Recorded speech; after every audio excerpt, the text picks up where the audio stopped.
అమరావతిలో అత్యాధునిక వసతులతో అంతర్జాతీయ క్రికెట్ మైదానాన్ని నిర్మిస్తున్నట్లు ఆంధ్ర క్రికెట్ అసోసియేషన్ అధ్యక్షుడు కేశినేని చిన్ని చెప్పారు.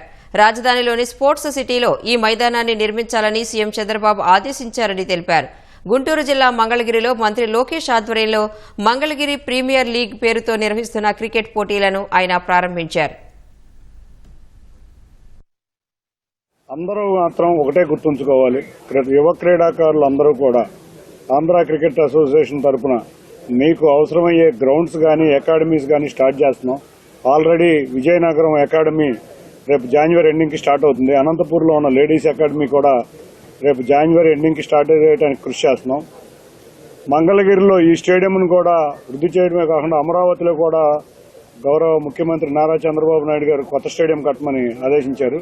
తప్పకుండా అతి భారీ స్టేడియం కట్టబోతున్నాం. దీన్ని కూడా డెవలప్ చేసి 2 స్టేడియంలు ఈ ప్రాంతంలో ఉండే విధంగా కృషి చేయబోతున్నాం.